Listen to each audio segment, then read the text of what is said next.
Welcome to Hanging Out with Robert, that's me. This video contains things that I encounter throughout the day. If for some reason I complete a task and you would like to see the details, you can click on the link in the description area below.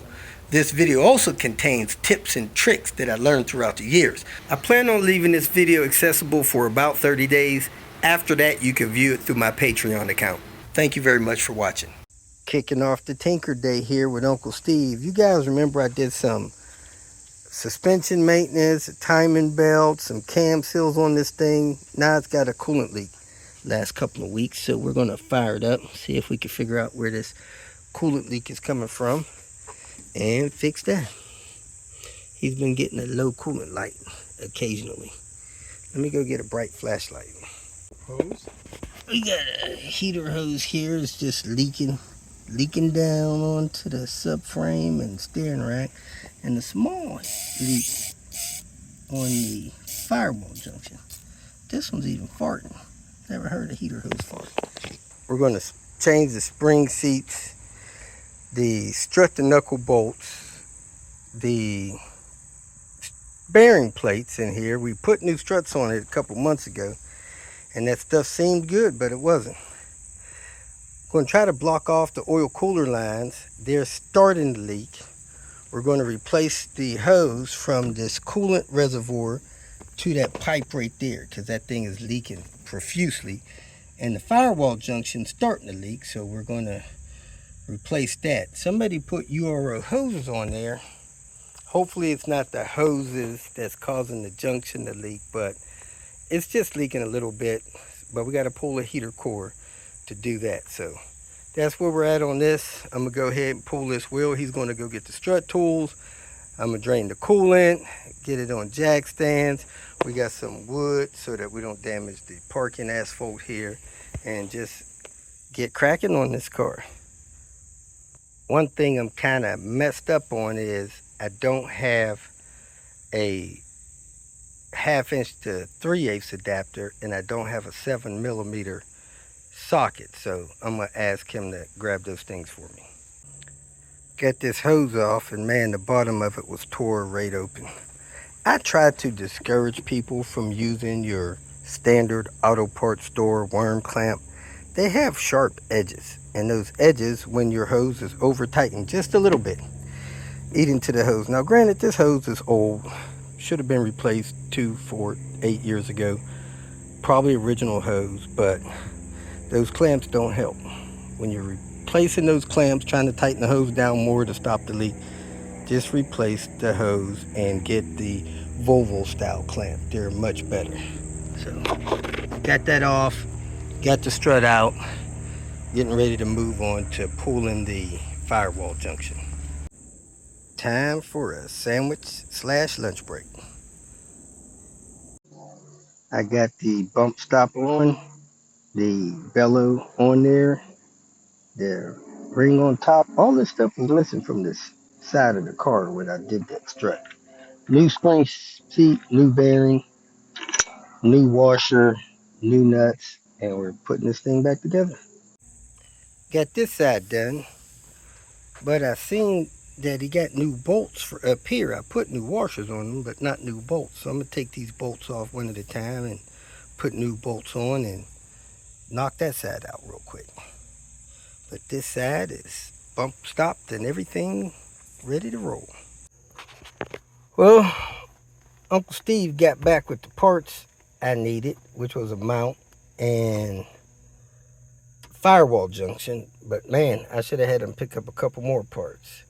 Got a pending misfire on 3. He's got a coolant temperature sensor acting up. He's got a evap leak, large leak. He's got barometric pressure circuit sensor. And then he's got an O2 rear sensor error code. So this thing may need a couple more parts. Let's see what number 3 spark plug looked like. I pulled out number 2. Actually, I pulled out number 1 and it broke on me. It was in so tight, I didn't get it out straight and it snapped it off. These plugs were in this head so tight that the wrench jerked when I popped number 1 loose and snapped it. So he's getting plugs. Number 3 had a misfire code and it doesn't look damaged. Looks a little used. So we're getting new plugs. And I'm going to put this bottle hose on here and keep it moving. Also broke number 4, getting number 4 out. Torque value on these things is like 18 to 20 foot-pounds. I don't know why they would be in there so tight that they would break. Here's the good clamp versus a bad clamp.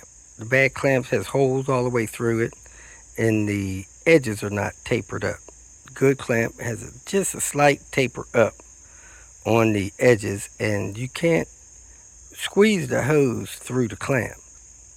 When I tighten clamps down, I tighten them until the clamp is flush with the hose surface. So when I roll my finger across it, you don't feel a bump from the clamp, but it's not a dip in from the clamp either. Nice, smooth, and then the hose doesn't pivot and I'm done. And there it is. The clamp is nice and tight. It's not digging into the hose. It's like a flush fit. We're all done. Usually on these hoses, that white line is with the tab. However, this one is off because there's not supposed to be any stress on the hose when the bottle sets. When you drop it down, it should just sit where it would clip in. It's not twisted, that's where that way. And we do have a little moisture down here. Maybe coming from the firewall junction up there. Not a lot. Heater cord looks pretty dry.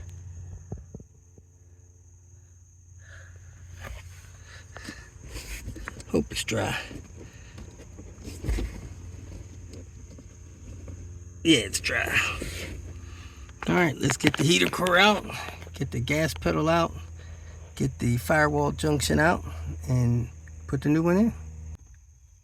When you're doing this firewall junction by yourself, you connect them pipes, you position it in a hole, you hook up your heater cord, you secure your heater cord to your air box, you secure your heater core lines, then that'll hold that junction where it needs to be on the outside so that you can put that plate on the outside and screw it in.